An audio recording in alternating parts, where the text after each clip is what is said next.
Hey everyone, I'm Seth, and today I'll be reviewing the newest installment in the DC movie universe, Aquaman. Now, originally I had some mixed thoughts on this when the movie was announced just because I've never found Aquaman to be that exciting of a character, even though the comics have rebooted him several times to try and make him more gritty and edgier.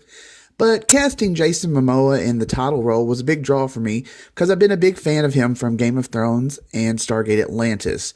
I think DC definitely capitalized on his fame and it paid off in the end. I thought he was a standout in Justice League and made the character interesting and not just the usual joke that he's come to be in the modern media. So let's dive into this. First off, I thought the CGI effects in this film were beautiful.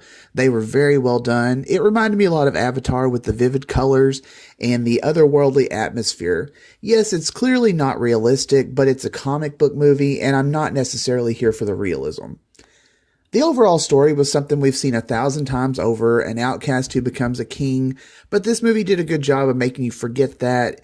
It had a lot of humor in addition to the action, and several good laughs from the audience, and myself included. The DC movie universe has done some great world building over the course of their movie series, and this one just opened it up for more. The acting was pretty much what you expect from a comic book film, nothing Oscar worthy, but nothing you'd cringe at either. Overall, I thought the cast meshed well, and they had good chemistry, and I was surprised that I liked Mira, considering I'm not a huge fan of Amber Heard, and I tend to find her acting rather limited. She surprised me though, and I liked her, and she and Jason Momoa had some decent chemistry. I liked their banter and the build up to their relationship. Ocean Master was a formidable villain, though I felt like at the end they were wanting to make him more of a Loki-like character, but we'll see what the future holds for that character. Black Manta was definitely more of the interesting opponent, and I liked that his story was pretty much only the beginning, and so I look forward to see what they do with him in future installments. I've always liked Nicole Kidman, and I was initially surprised that she would even do a superhero movie, and I thought the film used her rather well. I enjoyed her character, and I liked the love story between she and Aquaman's father. Their limited screen time together in the beginning of the film was a good setup. I'm really glad this film is doing well at the box office, as I've always had a soft spot for the DC Universe movies, as DC was some of the first comics I ever read. I love the Marvel Cinematic Universe first and foremost, but I'm pretty pleased to see that DC is gaining some momentum and producing fun films. I've liked them all, but Aquaman and Wonder Woman have been the most enjoyable, and I think Shazam will end up being one as well.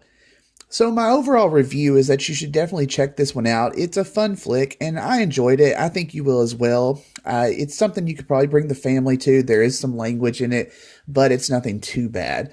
I would say, take your teenagers, your tweens, that kind of set to it.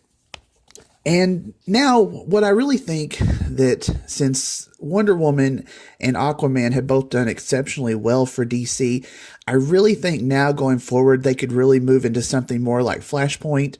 I liked that storyline. I've really only watched the DC movie, the animated movie about it, but I thought it was interesting. And Wonder Woman and Aquaman are two big parts of that, and they've already been working on a Flash movie. I think right now it's maybe considered dead in the water, but with these two films doing so well, I think you could work that in there to where it made a really good movie. If done properly, it could be really big for DC, and it's kind of an Elseworlds story, but it would work pretty well, I think, on film. Really big budget, really big action. Like I said, you could bring everyone into it if Henry Cavill and Ben Affleck are not necessarily available for their roles as Superman and Batman. You could get away with not having them in it. As from what I recall from the DC movie, the animated movie, I don't really think Superman was really in it. Batman was pretty limited in it. They did have the alternate version of him, which Jeffrey Dean Morgan has already said he's up for it if they wanted to go ahead and do that. And I think he'd be awesome in the role. So anyways, thanks for watching. Check back if you'd like more of these. I'm going to try to do a couple a week. So any comments are welcome and appreciated. I am new to this, so anything helps. Thanks.